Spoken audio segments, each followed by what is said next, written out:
Hello, everyone, and welcome to another edition of the Smart Investor Podcast. For those of you who are listening to the podcast, there is a video available. If you go to smartinvestorcentral.com, you can get the video edition of the podcast where we look at the different charts, and also you will be able to see what we're talking about graphically. Okay, the markets last week was a fairly quiet week in the markets. The S&P 500 started off this week on a positive note. The market is up slightly, and as of this recording, we see that the market is up 9 points. S&P 500 is up 9 points, the Nasdaq is up 55 points, and the Dow is up 94 points. Now, in front of us, we have a chart of the S&P 500, and I want to point out the areas of interest that investors need to be wary of and cognizant of.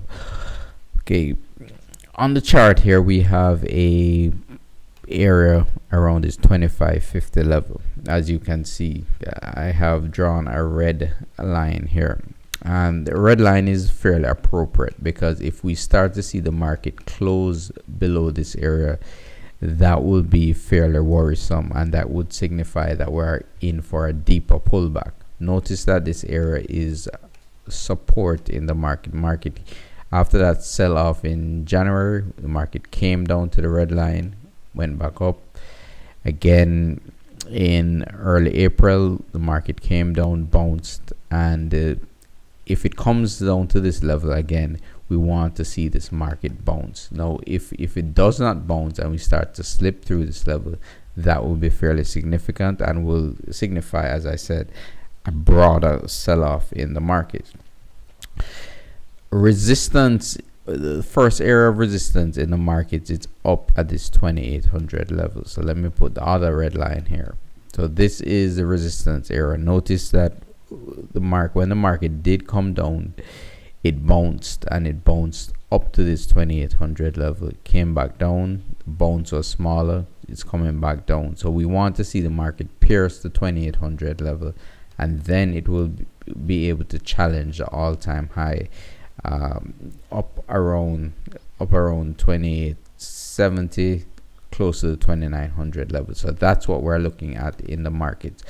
Notice how the markets are in this holding pattern, and the reason for that is that we had a huge sell-off here in late January, early February, and that kicked off a lot of system sellers to be short this market. So what we're seeing is the bulls and bears just battling out between these price levels, and it's to be expected, because we have had numerous years of a bull market. So even if we do slip below the 2500 level and come down, it will be corrective in nature, and that can be fairly worrisome, because we could see 2200, 2100, and even the market challenge down at this 1800 level. So you have to be aware of that.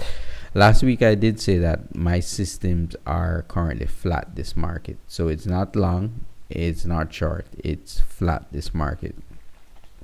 The system signified that it's best to stay outside of this market. We're long all the way up into from 2016. The system was indicating a buy, and now we're flat this market. And if you take a look at this, if you're long in here around January February region, market started to trend, you held the market came down, and you exit the market. And this is how you make money in the markets. You have to recognize when the trend has started, hold on to the trend, and then exit when the trend has ended. So you catch a lot of the trend. So that is how a market-led approach is able to capture a lot of trends in the market. So that is what is happening with S&P 500 at this point in time. So it's kind of, the market is really down for the year. This is January 1st, so the market is down slightly for the year. And I believe unless we start to see the market break out of the levels that I spoke about, then we are going to see this sideways choppy action in the markets that can be very frustrating for investors. Now, taking a look at the European market, let's firstly take a look at the FTSE, where we have the market rallying to challenge the high near the 7,800 level. So the market dropped down and it's currently challenging the high. So resistance in the FTSE is currently at 7,800, and it's up 64 points today, which is fairly positive. Looking at the German DAX, where's the DAX chart? The German DAX is up for the day 1% at 128.54. So again, the German DAX is going to encounter some resistance around the 13,000 level. So we have to pay attention to the 13,000 level here on the German DAX. And then if it closes above that, then the next area is 13,500 on the DAX. But moving away from equities, we have some other markets that are looking fairly promising. Taking a look at the dollar index, we see that the dollar is pulling back. The dollar is in a downtrend, as you can see here, and it's the system is indicating that this is a pullback in the larger downtrend. If it closes above the 9,500, 9,300 level, that could signify a turnaround in the dollar, but I'm expecting some resistance around 92.50 up to 9300, and then we could see another move in the dollar to the downside. So that is definitely something we're going to look at.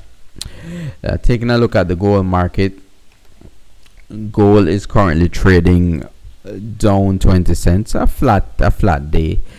And if you look at the broader picture in gold, we are in this consolidation pattern here. So the market broke the series of lower highs and lower lows, as you can see on the chart, and it's a weekly chart of gold. Is trying to break above this 1400 level. If it breaks above 1400, that would signify to me that longer term this has turned around and we could be in for some explosive moves in the gold market. Looking down on the daily chart, this is how it's looking. As you can see here on the daily chart, series of higher highs, higher lows, which is promising for this market. But we want to see the market clear these resistance levels before the market is going to really take off to the upside. Looking at the crude oil market, crude oil made a new high for the year today, and it pulled back slightly. Currently the market is trading at up 17 cents, so it's up slightly on the day. And as you can see, the market pushed on to a new high for the year around the $70 region on the futures chart. And crude oil was in a consolidation pattern like gold, where we had the market break the downtrend. Market broke the downtrend and cleared resistance around the $55 region. So once it cleared that resistance, we have this market moving to the upside. So crude oil is definitely in a fairly good uptrend. So while the stock market is moving to the sideways, other markets are doing very well, and that's why it's a good to look at various different asset classes when you're investing in the markets, because stocks could be moving sideways and something like oil is moving to the upside. Taking a look at agricultural commodities, a new high again for the year in cotton. We see cotton spiking to the upside, and this is the move from November last year, where we have the market moving to the upside in cotton. Other agricultural commodities, wheat is pulling back today, but this is after making a new high for the year in early May. A market like corn is also pulling back slightly after making new highs for the year. So what this is telling us is that a lot of the agricultural commodities are doing very well, are soaring to the upside, while stocks are moving to the sideways. So again, this is the benefit of using an alternate multi-asset approach to investing in the markets. Looking at the commodity index, again, the commodity index is in a slight uptrend.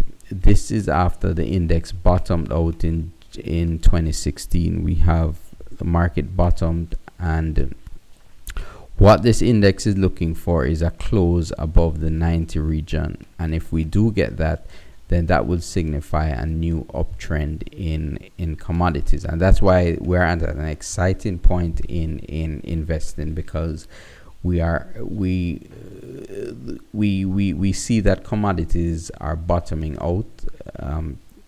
It bounced off of long-term support. That last time that occurred was in 1998. The market bounced off of that level in 2016 and is slowly grinding its way to the upside. And this would be a market that you're going to start to hear about in the mainstream media in the next couple of months. But naturally, with the mainstream media, you don't really hear about it now that the market is bottoming and slowly moving to the upside. Normally, they get wind of things when the market is tearing to the upside. I remember cryptocurrencies. Now, while I don't really recommend cryptocurrencies, it really got the attention of the mainstream when Bitcoin was up at $19,000. That's when you started to see a lot of articles about Bitcoin, and then lo and behold, the market turned around and crashed down almost 50%. So commodities were on the verge of a bull market in commodities that could last 5, 10, 15 years. I mean, the last major commodity bull market lasted from 1999 all the way up to 2008, so roughly 9 years. A similar situation with the S&P 500. Let me take a look at the S&P 500. This bull market bottomed. This bull market started in 2009. We're in 2018. So that was a 9-year move in the market. So what I'm looking at is a bigger picture of what is happening in the markets and how you can position yourself to take advantage of these large trends that are occurring in the market. Okay, so thank you very much for listening to this edition of the Smart Investor Podcast. If you want more information on how to contact us, you can go to smartinvestorcentral.com. And I hope you enjoyed this report. Thank you.